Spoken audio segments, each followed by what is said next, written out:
Hello મિત્રો, share બજારની વાતોમાં મિત્રો આ કોમેડી છે. અમૂલ ગોધીનું પુસ્તક છે મિત્રો. અને તમે ઓનલાઈન શેર બજારનો લખશો તો માર્કેટમાં ઘણા અમૂલ ગોધીના પુસ્તકો શેર બજાર વિશે લખાયેલા છે. અને ઓનલાઈન તમે આ પુસ્તક મંગાવી શકો છો અને અભ્યાસ કરી શકો છો. હવે આપણે શેર બજારની વાત કરીએ કે શેર ક્યારે, કેમ, ક્યાં અને કેવી રીતે ખરીદશો અને વેચશો. શેર બજાર સમજવું ગહન સમજી જશો તો તમે શેર બજારમાં ચોક્કસ નફો કરી શકશો. એક ભાઈએ એક જાણકારી જે વાત કરી છે કે શેર બજારમાં ભણેલા કરતાં ગણેલા માણસો બહુ ચાલે મિત્રો. જે ગણતરીપૂર્વક કામ કરે છે એ શેર બજારમાં ચાલે છે. ખૂબ ભણેલો માણસ કદાચ શેર બજારમાં ના પણ ચાલે, પણ ગણેલો માણસ 100% ચાલે. શેર બજાર એક ખેડૂત જેવું છે. કઈ ઋતુમાં કયો પાક લેવો, ઋતુ અનુસાર પાક લેવો, પાકની પસંદગી કરવી, ક્યારે ક્યારે કયા કયા કામો કરવા, આ બધું જે ખેડૂત કરતો હોય એ રીતે શેર બજારમાં પણ એના તબક્કાવાર કામ કરવું પડે છે મિત્રો. ક્યારે, કેમ, ક્યાં, કેવી રીતે, આ બધા પ્રશ્ન લગભગ શેર બજારમાં આવે છે.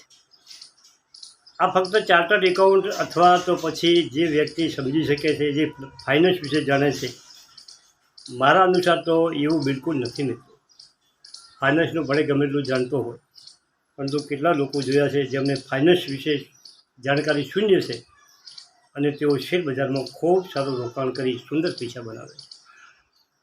શેર બજારમાં એક વખત તમને ખ્યાલ આવવો જોઈએ કે શેર બજારની ચાલ કેવી છે અને શેર બજારની પવનની દિશા કઈ બાજુની છે. એ તમે સમજી જશો તો શેર બજારમાં 100% પૈસા કમાશો. અને હવા પારખવી જોઈએ કે આ સેક્ટર કઈ દિશામાં જઈ રહ્યું છે, આ સેક્ટર ભવિષ્યમાં કેવું પ્રદર્શન કરશે, આ બધું સમજવું પડે. તો તમારે શેર બજારનું સમજવું જોઈએ કે જો એ બજાર ગગડી રહ્યું છે તો તમારે અત્યારે શેર ખરીદ કરવાથી બચવું જોઈએ. પરંતુ જ્યારે શેર બજાર સપોર્ટ લે અને સપોર્ટમાં તમારે એની ખરીદી કરવી મિત્રો. તમે શેર બજારમાં જ્યારે ખરીદ કરો છો તો હંમેશા વેચવા માટે માણસ ખરીદ કરતો. ક્યારેક ક્યારેક તો એ શેર આપણે વેચવા પડે અને એ ક્યારે વેચવા એની પણ તમને પૂરી સમજ હોવી જોઈએ મિત્રો. બોકસની ગણના ભૂલોથી સંભાવનામાં બરાબર થાય છે. જે શેર બોકરો છે એમની પણ સમજમાં કોઈ વખતે ભૂલ થતી હોય. જો તમને કોમ્પ્યુટર ચલાવતા નથી આવડતું અને તમે શેર બજારનું ટ્રેનિંગ કરવા ઈચ્છો છો તો આજકાલ બધા જ બ્રોકર્સ હાઉસીસ મોબાઈલ એપનો ઉપયોગ કરે છે. તમે પણ એપનો ઉપયોગ કરી અને ટ્રેડિંગ કરી શકો છો. તમારે પોતાના મોબાઈલમાં ઓનલાઈન બેન્કિંગ એકાઉન્ટ બ્રોકરના ખાતામાં જમા કરવા પડશે અને પછી તમે એમાંથી શેર ખરીદ કરી શકશો. અને જો મિત્રો તમે નવા રોકાણ કરશો તો તમારે કોઈ પણ પ્રકારની અફવા પર ધ્યાન આપવાનું નથી. શેર બજારમાં ખૂબ અફવાઓ ચાલતી હોય. સામાન્યતઃ બ્રોકર લોકો ઘણા બધા કચરા જેવા શેરો તમને મરચું મીઠું વભરાવી અને બતાવે છે, જેનાથી લાભ થતો નથી પણ ઉલટું નુકસાન થાય. એટલે મારું તો એવું કહેવું છે કે જે કચરા જેવા શેર છે એટલા ગમે એટલા ચાલતા હોય, સર્કિટ ઉપર સર્કિટ લાગતી હોય, પણ એમાં ના પડવું. સારા ફંડામેન્ટ એટલે શું? આપણે સતત વિડીયોમાં ફંડામેન્ટની વિશે વાત કરતા હોઈએ. ફંડામેન્ટ એટલે એ છે, તમને સાચું કહું, કે એમાં પ્રમોટરનું હોય, એફઆઈસીનું રોકાણ, આપણા મ્યુચ્યુઅલ ફંડનું રોકાણ, પબ્લિકનું રોકાણ, કંપનીની બેલેન્સ શીટ, કંપનીના વેચાણના રોકડા, કંપનીના નફાના રોકડા, કંપની દેવું કેટલું કર્યું છે, કંપની પાસે એસેટ કેટલી છે, કંપનીના અત્યારે શું ન્યૂઝ છે, શું સમાચાર છે, કંપની વિશે લોકોનો અભિપ્રાય કેવો છે, લોકો ખરીદવાનો અભિપ્રાય છે, વેચવાનો અભિપ્રાય છે, હોલ્ડ કરવાનો અભિપ્રાય છે, કંપની માર્કેટ કેપ કેટલું છે, કંપનીનો પીએ કેટલો છે, બુક વેલ્યુ કેટલી છે, ફેસ વેલ્યુ કેટલી છે, કંપનીનો ચાર્ટ કેવો છે મિત્રો, નેગેટિવ ચાર્ટ છે, પોઝિટિવ ચાર્ટ છે, એક મહિનામાં કેટલો વધ્યો છે, વધીને કેટલો નીચો આવ્યો છે, આવનારા સમયમાં પ્રમોટરોએ કોઈ નવું કામ કરવા માટેનું એનાઉન્સમેન્ટ કર્યું છે, કંપની કેવું ડિવિડન્ડ આપે છે, આ બધું ફંડામેન્ટ છે. આ બધું ચેક કરાય અને ચેક કર્યા પછી તમને એવું લાગે કે કંપની જે બિઝનેસ કરે છે, કંપની જે બિઝનેસમાં કામ કરે છે, જે સેક્ટરમાં કામ કરે છે, એ સેક્ટર ભવિષ્યમાં ખૂબ ચાલવાનું છે, એનું ભવિષ્ય લાંબુ છે અને કંપની પણ સતત નફો વધારતી રહી છે, વેચાણ વધારતી રહી છે અને સરસ ગ્રોથ કરે છે.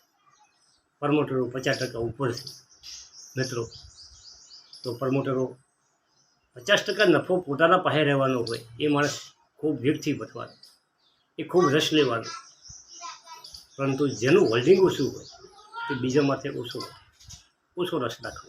ટૂંકમાં મિત્રો આ બધું તમે જુઓ તો જ તમને એની સાચી દિશાની ખબર પડે. આ બધું તમે સમજી જો તો તમે જાતે ચેક કરી શકો કે મિત્રો તમે કોમેન્ટ કરો છો કે કાકા ફલાણા કંપનીનો છે, તમે જોઈને જરાક મને કહો.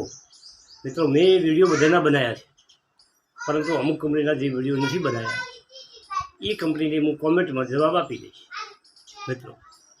અને મને તમારા તરફથી ખૂબ સહકાર મળે છે, તમે મારા વિડીયો ખૂબ જુઓ છો, પરંતુ સમજાવવામાં ઉંમરને હિસાબે કોઈ તકલીફ પડતી હોય તો કોમેન્ટમાં કહેજો, આપણે સુધારશું. આપણી ચેનલને સુધારા તરફી કાયમ રહેવાના, આપણે કાયમ વિદ્યાર્થી તરીકે જીવવું છે, બીજાની સલાહ સૂચનનો અમલ કરવો, નવું શીખવું છે, નવું જાણવું છે.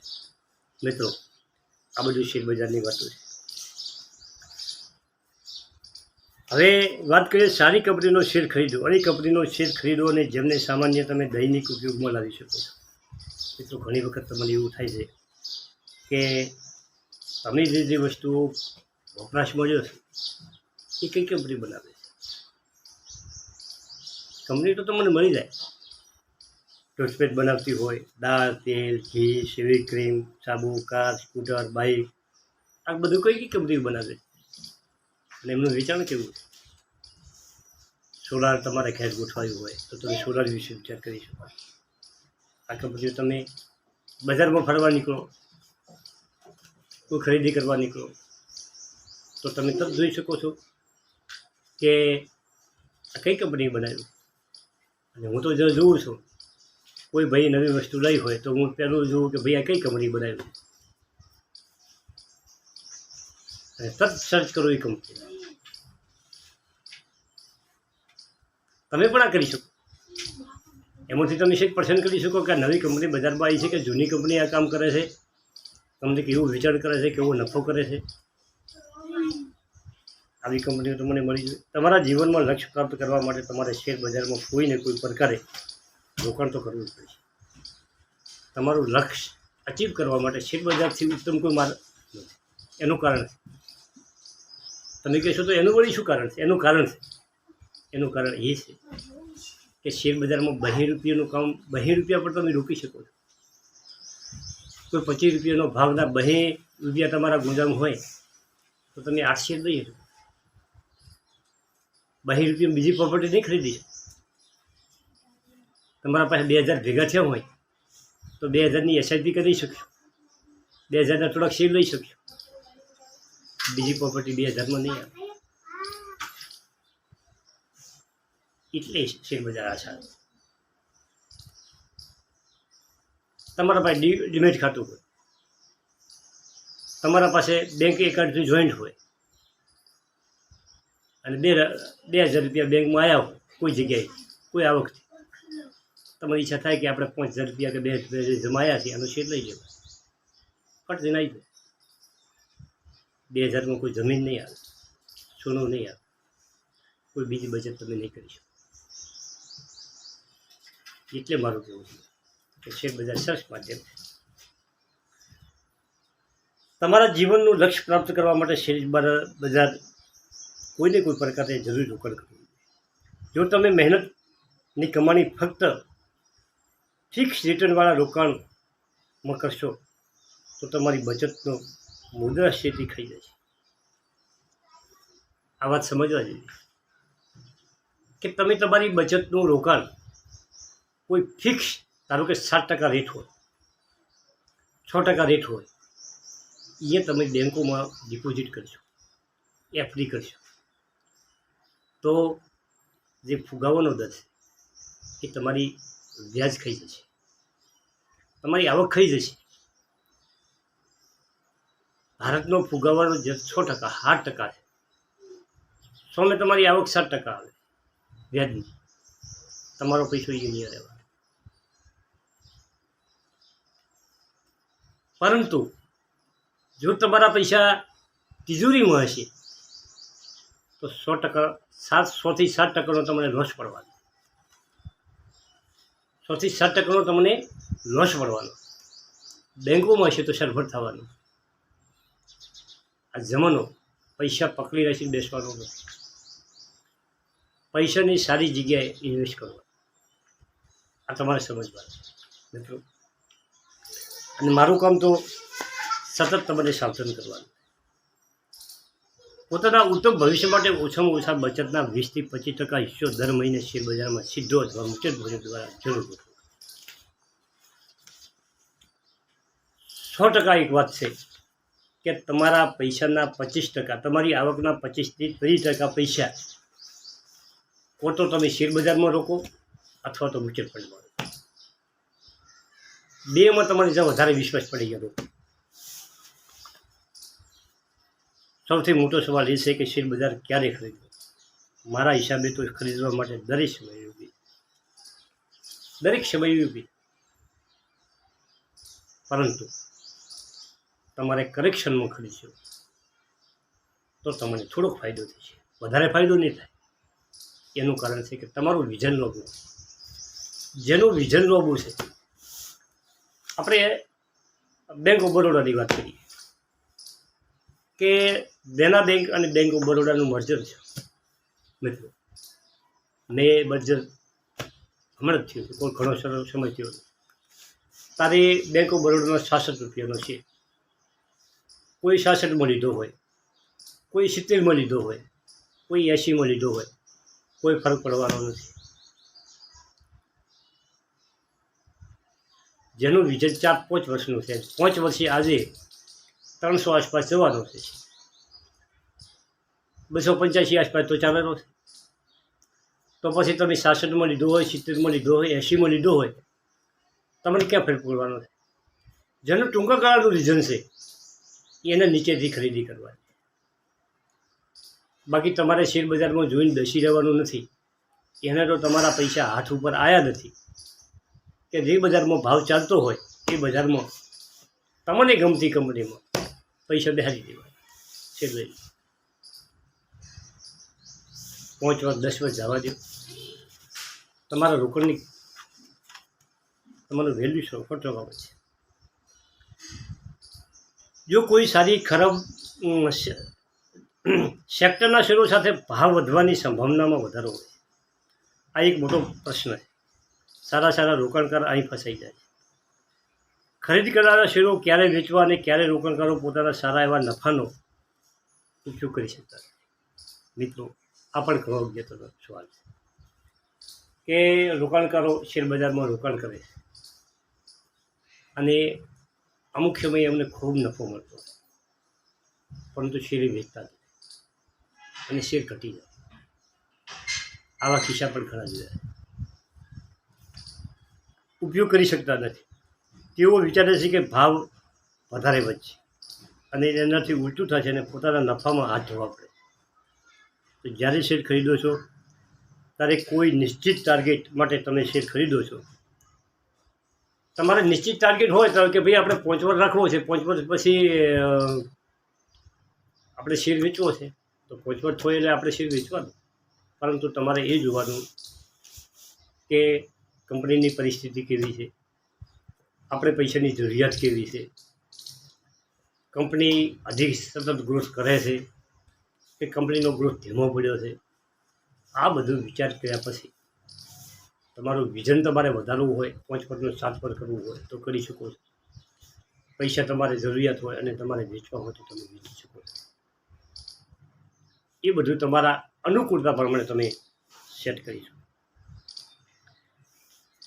જો કંપની બજારમાં આશાથી વધારે સારું પ્રદર્શન કરી રહી હોય તો પોતાના ટાર્ગેટને વધારી દો અને એના ઉપર ધ્યાન રાખો મિત્રો.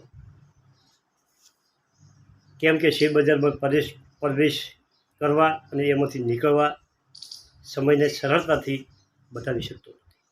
રોકાણકાર ખુદ આ વસ્તુ માટે થોડી સરળ કરવી જોઈએ અને પોતાના રોકાણને જાળવી રાખવા ઈચ્છે અથવા તો કાઢી લેવા ઈચ્છે છે આવા તેમના નાણાકીય લક્ષ્ય ઉપર નિર્ભર રહેવું જોઈએ. જો તમે રોકાણકારનું લક્ષ્ય લાંબા સમયનું છે તો તેને શેરમાં પોતાના રોકાણને જાળવી રાખવું જોઈએ. આ તેમને વધતી મોંઘવારી બચાવશે અને સાથે સાથે તેમની પૂંજીમાં પણ વૃદ્ધિ થશે. ઇક્વિટીથી ભલે વધારે રિટર્ન મળતું હોય પરંતુ દર વર્ષે આ એક જેવું હોતું નથી, તેમાં સતત વધઘટ થતી હોય. આ શેર બજાર છે. કોઈક વર્ષમાં મેં મારું જોયું છે મારા પોર્ટફોલિયોમાં એક વર્ષ એવું આવ્યું મારો પોર્ટફોલિયો 3 ગણો થઈ ગયો.